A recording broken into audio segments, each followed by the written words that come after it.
SoFi just exploded on Q4 earnings results.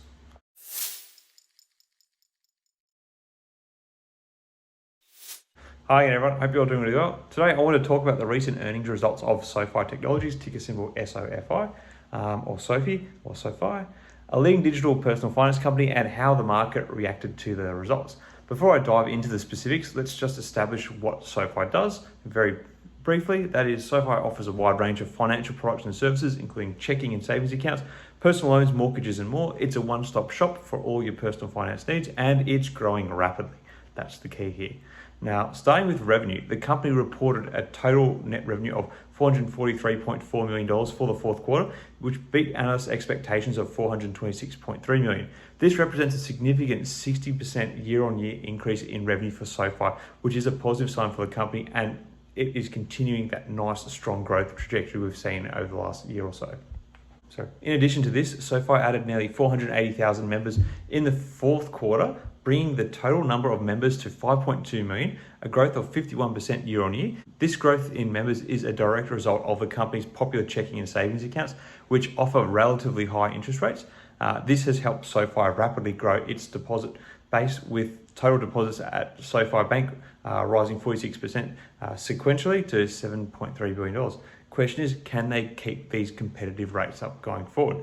We'll talk about that a bit more later on. Moreover, the majority of these funds are likely to be sticky, with 88% of the deposits in the company's checking and savings and cash management accounts coming from members who use direct deposit. This not only gives the company a lower cost of funding for its loans, but also increases its flexibility to capture additional net interest margin, or NIM, and optimize returns, which is critical in light of notable macroeconomic uncertainty that the company faces.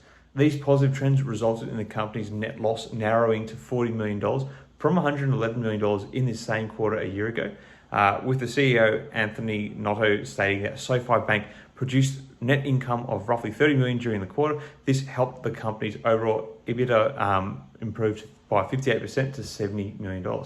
With these results in mind, the stock price reacted positively, with shares of SoFi Technologies closing at $6.68, which is 12.46% up from the previous close. This reflects the market's confidence in the company's future prospects, and is quite a refreshing thing as a long-term shareholder that there is returning faith in the company. This is a clear indication that SoFi is on the right track, and the market's agreeing with that. Now, just because I don't want to just put a positive spin on everything, here are some issues that SoFi still faces despite these great headline results that came out yesterday. So margins are a big concern. SoFi's net loss in the fourth quarter of 5 cents per share, while an improvement from the year earlier loss of 15 cents per share, may still raise concerns among investors about the company's ability to turn a profit. The board does seem confident that this will occur later this year, but until they hit profitability, this is still all talk. We don't know what is going to happen in the future, but that's going to be priced into the stock over the time. Next is competition. SoFi faces stiff competition from established financial institutions and other fintech companies, and this could increasingly limit its ability to attract and retain customers as more businesses get into this space. This is going to be a persisting problem for SoFi, and I think long-term is going to continue to weigh on the stock price. SoFi is still very much small fry in the grander scheme of the financial world, which leads me to the point on diversification. So SoFi's business model is heavily reliant on its lending and banking operations, which makes sense, it is a bank. But this could be seen as a bit of a weakness, because if the company is unable to successfully diversify into other areas, this could just make it become just another bank. And if the other banks start evolving into sort of technology platforms as well, SoFi starts to lose its unique place in the marketplace and suddenly becomes a smaller player. Further to this, regulation. So we haven't seen a proper pinch of this yet, but the financial services industry is heavily regulated, and any changes to regulations or increased scrutiny could have a negative impact on SoFi's operations and bottom line in the future.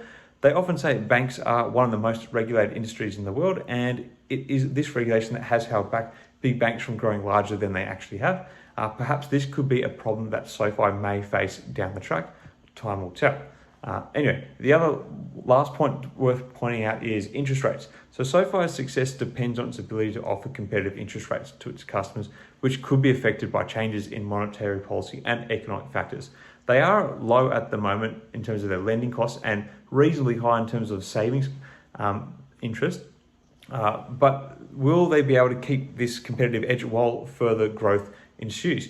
Eventually, investors are going to expect better margins from the company, or otherwise they may feel their investing dollar in financial services businesses may be better served elsewhere in the market. So this could weigh on the stock price later on, because maybe the return on investment isn't going to be as strong as many had hoped. Time will tell. So what does the future hold for SoFi and its stock price? Well, the CEO, Anthony Noto, expects these positive trends in the results to persist in the coming quarters, with the company reaching GAAP net income profitability in the fourth quarter of 2023.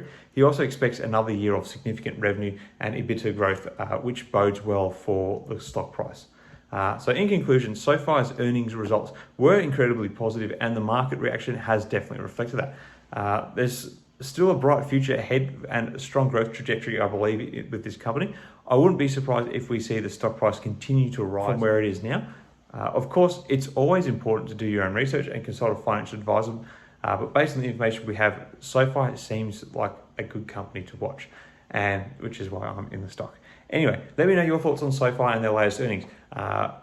Do you think they're going to be able to continue this positive momentum in future quarters? And how realistic do you think the turning profitable in the final quarter of this year actually is? Let me know your thoughts in the comments below. Till next time, everyone, may the markets trade in your favour. Cheers.